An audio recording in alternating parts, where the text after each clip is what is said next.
If you went to a restaurant and you ordered a carbonated drink, what do you call it? Do you call it a pop, a soda? Maybe you even just call it Coke. It all depends on where you grew up or where you live. Now, I'm going to call my shots today. I'm going to make you feel uncomfortable. I'm going to challenge you. I'm even going to downright aggravate some of you. Because what do you call a group of people? What do you call a group of lying, cheating, greedy, covetous, lustful, tax-dodging, racist, judgmental, lonely, angry people who eat too much, spend too much, drink too much, medicate too much, worry too much, but they gather together because they believe Jesus is the light of the world and they need more light? You call it the church, right? And if I missed your adjective, feel free to go ahead and call it out. Go ahead and add it. And I know there are some people out there who maybe are not followers of Jesus, and they say, you know what? I fit in. Those are my peeps. Those are my people. I fit right in with that group. Now, you've heard it before that church is not a building. The church is not an institution. The church is a group of people. And you and I, we are the church. And as you know, we do not agree on everything, do we? The church is a diverse group of imperfect people, but there are certain things that we do agree upon. For instance, we agree that all have sinned and fall short of the glory of God, that each and every one of us, we fall short of God's standards. We agree with what the scripture says, that the wages of sin, what we earn because of our sin, and a sin is anything that we think, say, or do that goes against the will of God. What we earn because of our sin is separation from God for all of eternity. What we earn because of sin is hell. And we all agree that God's grace is greater than my sin, that God's grace is greater than my guilt, that God the Father, the one who created the heavens and the earth, the one who sustains all things, sent his only begotten Son into the world, who lived a perfect life, who allowed himself to be sacrificed upon a cross to pay our debt, to suffer the penalty that you and I would never be able to suffer, or that you and I would never be able to pay. That he rose again on the third day, and that because he lives, you and I will live also. You see, God bestows his amazing grace upon us. That grace is undeserved, unearned, unearnable love in favor of God. Because of who God is, because of his character, because of his love, concern, mercy for each and every one of us, he bestows his grace upon us. And as we receive that grace, as we receive that unearned love and mercy, you and I, we're called to live it out. That means we love Jesus, we love people, and we're called to share it as we serve the world. And because we receive God's amazing grace, then there's a challenge. And actually, it's even more than a challenge. Jesus calls it a command. He says, "A new command I give you. Love one another. As I have loved you, love one another." Do you get that? I mean, can you even begin to grasp what that means? I mean, think about this. How did Jesus love us? Jesus loved us unconditionally. Jesus loved us sacrificially. He loved you so much that he gave his all. He gave his life for you. And so when Jesus calls us to love one another sacrificially, he's calling us to go all out, to love unconditionally, to be willing to sacrifice, just as he sacrificed. In other words, as we receive grace, as God's grace is extended to us, we are called to extend that same grace to the people around us. Grace in, grace out. You know, grace is like the oil in an engine. I mean, we all know how engines work, right? There are all of these pieces, parts in an engine that were designed, that were manufactured specifically to work together. And they work so closely together that there needs to be oil in between the individual parts. See, otherwise, without oil, friction would build up and would destroy all the individual parts, right?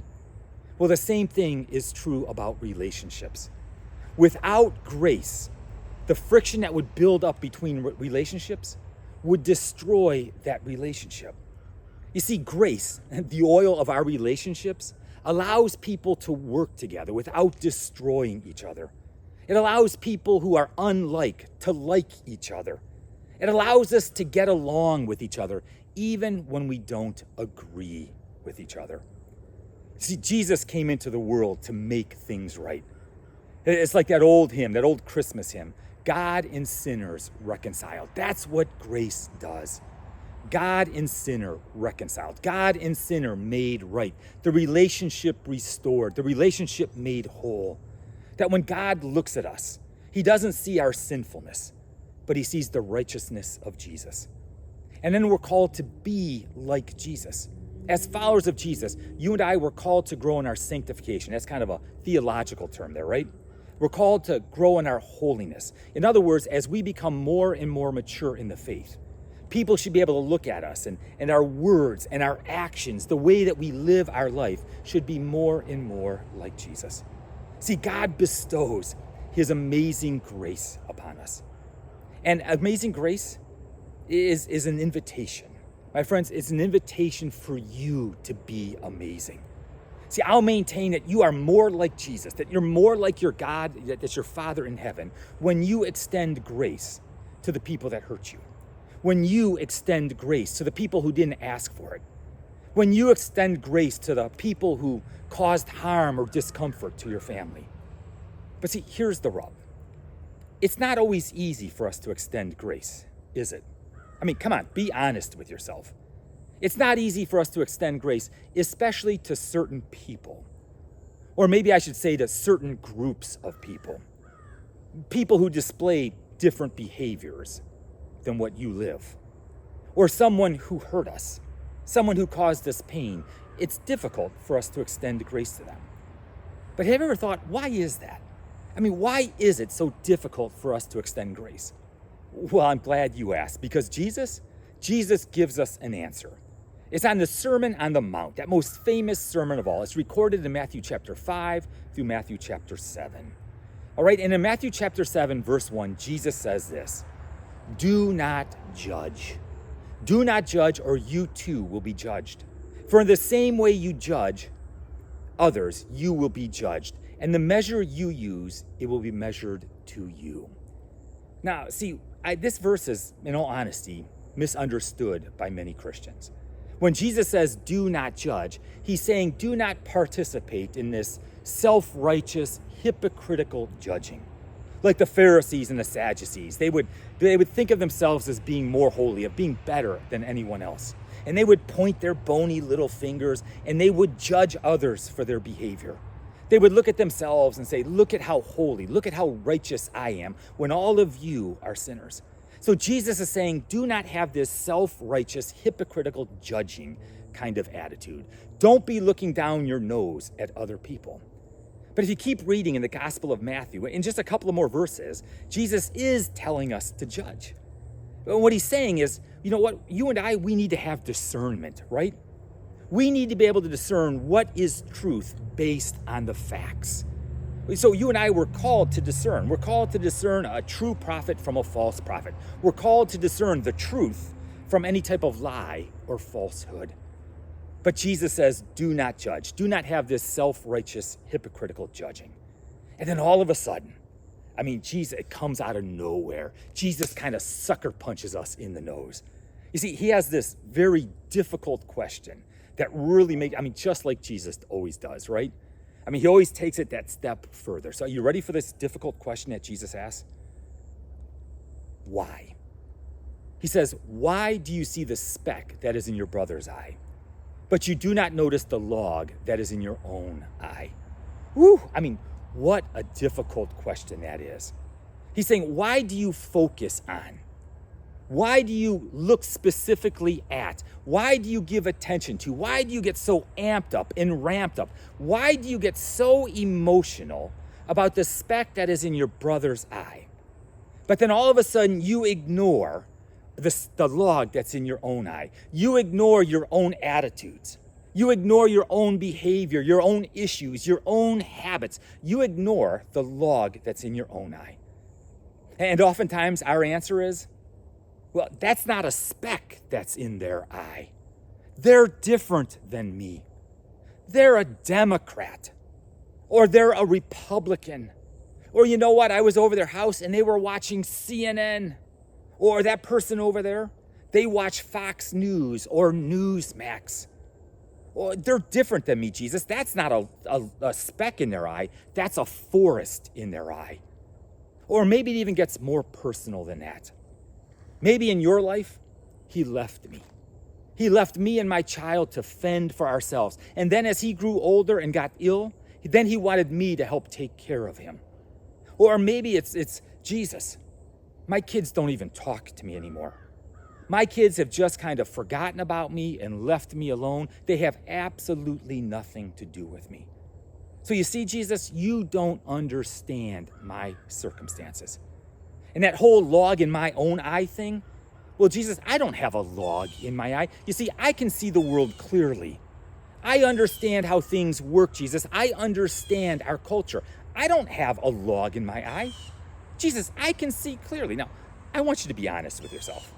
I mean, seriously, be honest with yourself. You're not influenced by anything, are you? No, you're not influenced by your upbringing.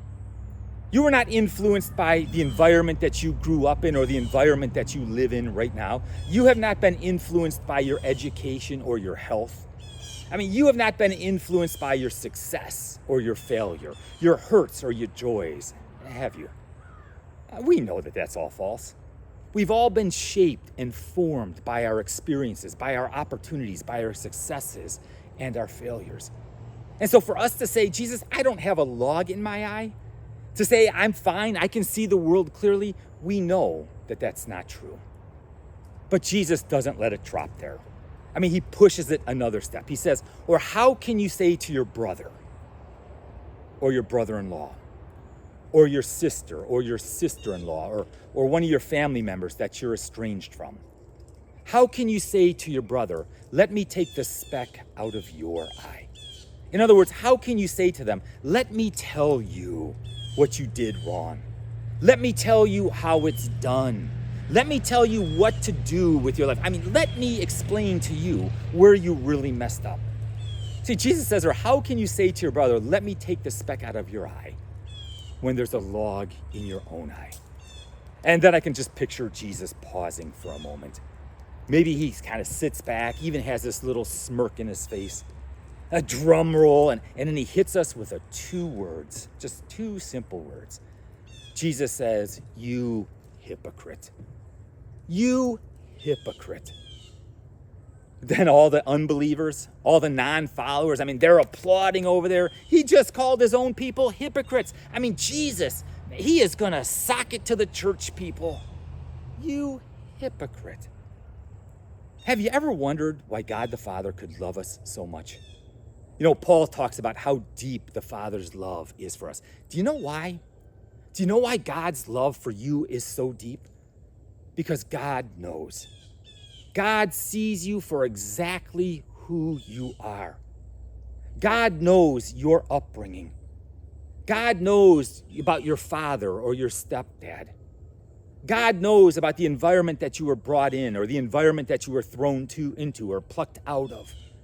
God knows about all of your experiences. He knows about your lack of health and your struggling or your good health. God knows about your successes. And have you ever noticed oftentimes people have an extremely difficult time struggling with success? God knows about your failures and your insecurities and all of those missed opportunities. God knows about all of your hurts and your joys. And God says, and I love you anyway.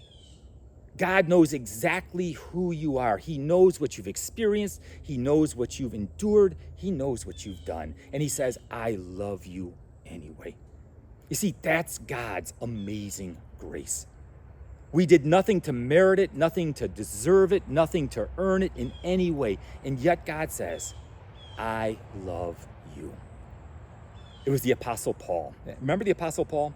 He wrote 13 books of the New Testament. Paul did 3 missionary journeys around the Mediterranean basin, proclaiming the gospel and dropping churches wherever he went.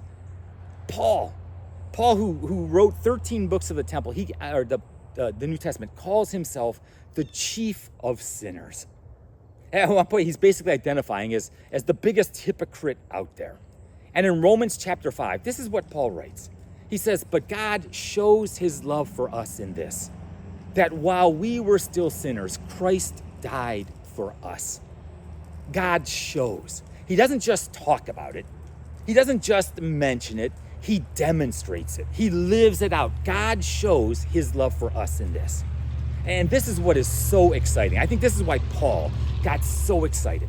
You see, Paul lived at the same time as Jesus.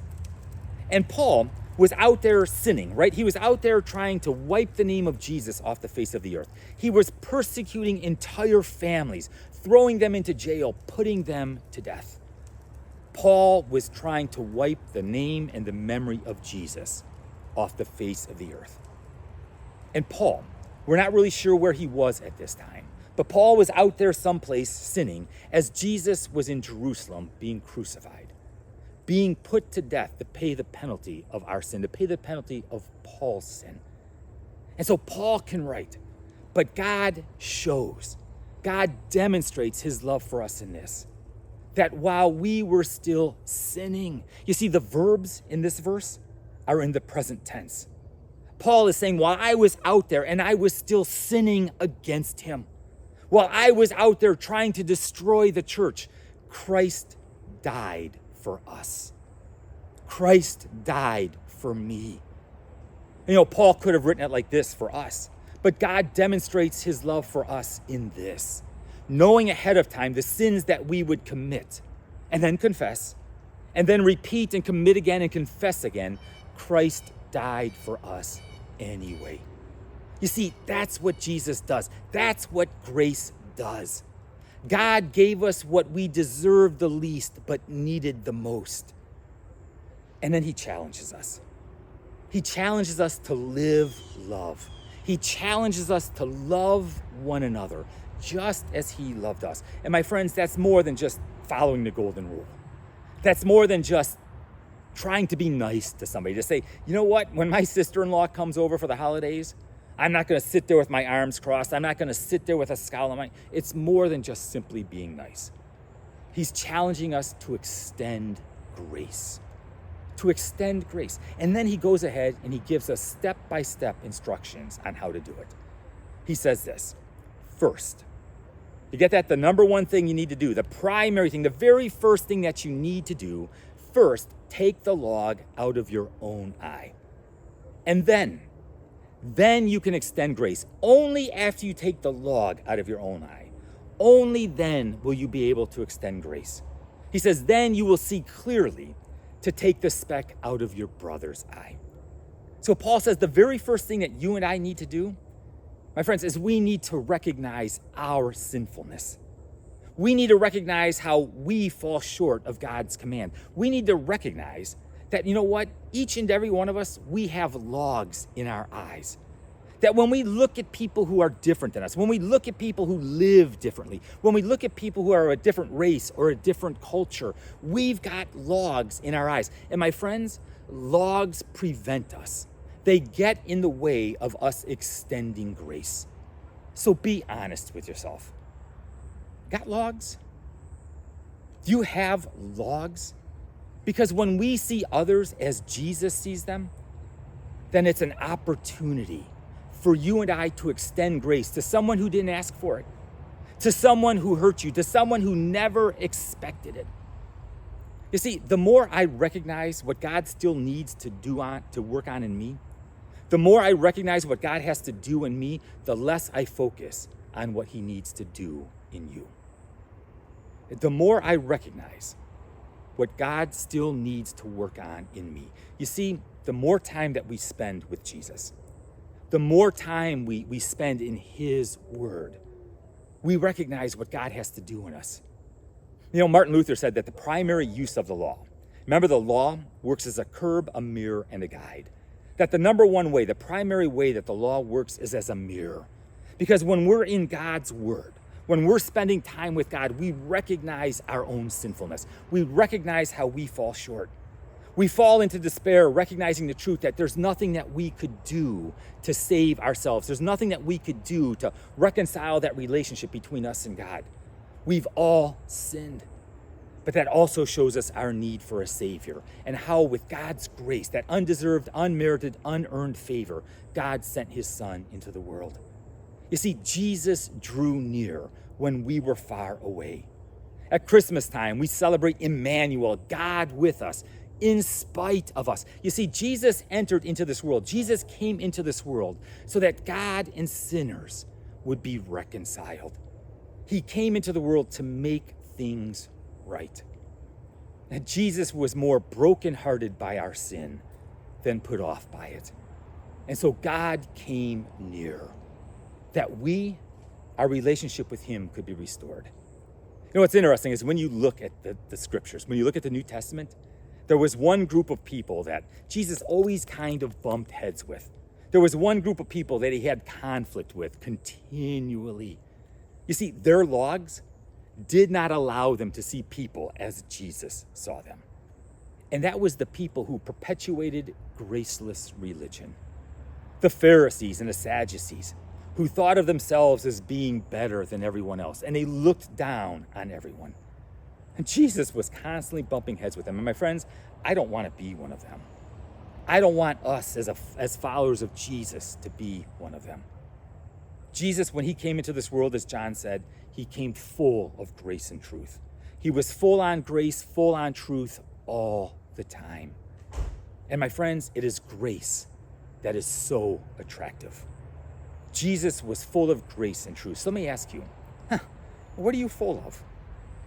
What are you full of? Because what comes out of you when you're squeezed is what's inside of you. I mean, when you're shaken up, when you're frustrated and aggravated, what comes out of you? When you bump into sinners like you, what comes out of you? When you bump into people that have a different list of sins than you, what comes out of you? Let me ask you, as a church, what are we full of? When people mention our church name, Amazing Grace, what do they think of? What do they say about us? You see, the church is most attractive when grace is most apparent. People push back against graceless religion. They reject graceless religion. And so, my friends, my challenge is to live love. And so how do we do that? One, we recognize our sin. We recognize that we have logs. Are you willing to deal with your logs? And then Jesus says, he challenges us. You can be amazing. Extend grace to someone, not because they deserve it, but because they need it. And as you extend grace, then you're going to be amazing, just like grace. You see, the opportunity for us to extend grace, my friends, it can change a life. Maybe that's your story. Maybe someone extended grace to you and it completely changed your outlook. When you extend grace to someone, it might be the very first introduction that they ever receive of God's amazing grace, the grace that he extended to us. But God demonstrates his own love for us in this, that while we were still sinners, while we were still sinning, Christ died for you. My friends, you are loved. In fact, you are loved so deeply that God gave his all for you. And just as we're loved, we're called to love others. Hey, you have a great day. God bless and live love.